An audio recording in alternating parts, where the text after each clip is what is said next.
ايه ده؟ ايه ده؟ اختبار الحمل صافي؟ إيه اللي جابه هنا؟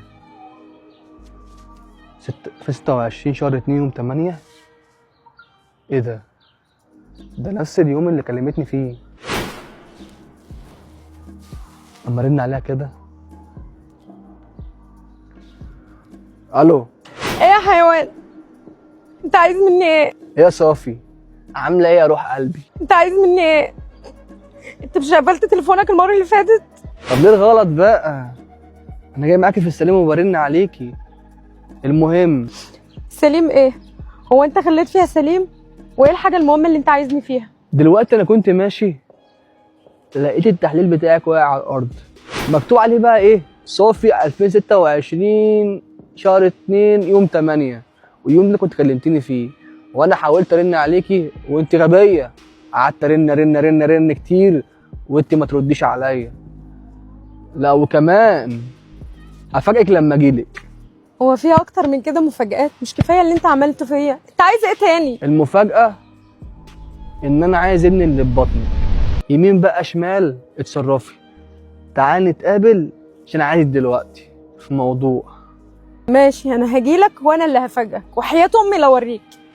يلا سلام. قلت ليه؟ اهلا، شرفتي. اخرتي ليه؟ ابني فين يا بت؟ هو انت لسه فاكر انه عندك ابن؟ انت مش بعتني؟ جاي دلوقتي ليه؟ يا بنتي هو مين قال لك اصلا ان انا اصلا سبتك وما كنتش برد عليكي؟ انا كنت برد عليكي بس حصل معايا ظرف كده، كنت مع عماد وانت عارفه ان عماد لكاكو كنت قاعد معاه، دي مشكله معايا. ويومها قعدت رن وانت ما بترديش عليا. يا مين غلطان انا ولا انت؟ وانت ما رنتش عليا من بعدها ليه؟ هو اي كلام وخلاص؟ ما انا قلت لك. وبعدين تعالي هنا، انا سمعت انك متجوزه ولا محمد، متجوزاه عرفي وجاي قاعد معاكي وقاعد يقول لك بحبك وقاعد يهرفف بالكلام. الكلام ده صح؟ ايوه صح. مش انت بعتني؟ اشرب بقى. طب بس خليه ينفعك وحياة امي لا عرفه، ما بقاش انا بنوه لو ما كنتش زعلته. هو اللي في بطنك يجيلي. سلام يا قطه. وعلى فكره هكلم الدكتور واعرف منه. على ما تخلف اركبه. الو. ايوه يا مالك، لو سمحت عايزاك ضروري.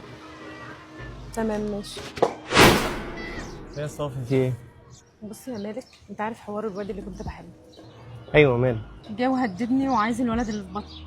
ايوه ازاي الكلام ده؟ وهو جاي بعد قد ايه اصلا؟ مش عارفه والله. انا رميت اختبار الحمل في الشارع وهو لقاه، ومن ساعتها وهو بيهددني. بيهددك؟ طب اقول لك حاجه، انا عندي فكره تخلينا نخلص منه ومن شره. ايه هي؟ بس خلي بالك هو رايح للدكتور عشان يتاكد ان انا حامل. طب دي حاجه جامده جدا. بصي هقول لك حاجه، احنا هنكلم الدكتور، هنتفق معاه، هنجيب شنطه مخدرات، هنخلي الدكتور يلبسه شنطه المخدرات دي ونبلغ البوليس، واحنا كده ما نبقاش عملنا حاجه ونبقى خلصنا منه. ايه رايك؟ يا ابن اللعيبه، جات لك ازاي الفكره دي؟ يا بنتي عيب عليك كده، انا مالك؟ بصي انت لسه عارفاني من قريب، بس انا دماغي ذريه. يلا بس نروح نخلص مشوارنا. يلا.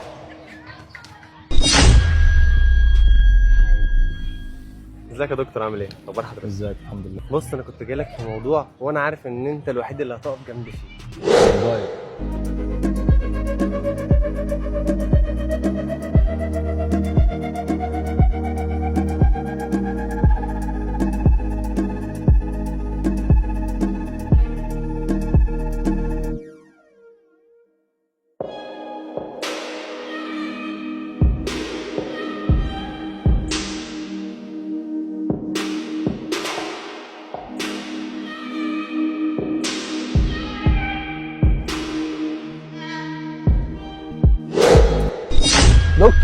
دكتور ازيك؟ عامل ايه؟ ازيك؟ الحمد لله. انا احمد بنوه اللي كلمتك في التليفون من شويه. افتكرتك. المدام كان مكلماني وقالت لي ان هي حامل، وعملت عندك تحاليل وشويه حاجات كده غريبه كده انا سمعتها. هل هي حامل فعلا؟ ايوه فعلا هي حامل. يعني كلامها طلع مش كده؟ طب كويس. تسلم يا دكتور. صباحك فل. استاذ احمد، بعد اذنك ثانيه. ايه في ايه؟ بقول لك خد الشنطه دي كده. بتاع مين دي؟ دي شنطه المدام بتاعك. كانت اخر مره كانت بتكشف عندي هنا ونسيتها. عرف الامانات اللي انا استلمتها لك، تمام، عشان كنت واخدها منهم. اتفضل. تسلم يا دكتور. السلام عليكم.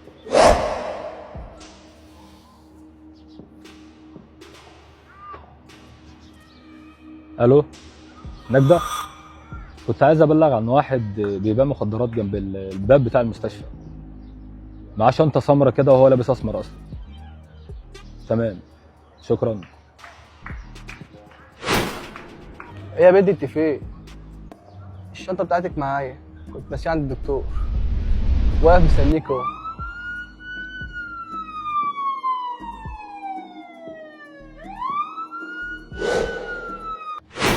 ايوه. مش انا لبست الواد احمد قضيه مخدرات؟ ايه ده، عملتها ازاي دي؟ كلمت الدكتور اداله شنطه مخدرات في الحكومه مسكت. يا بنت اللعيبه. ماشي يلا بينا. مالك يا صبري؟ انا بسأت يا مالك؟ مالك؟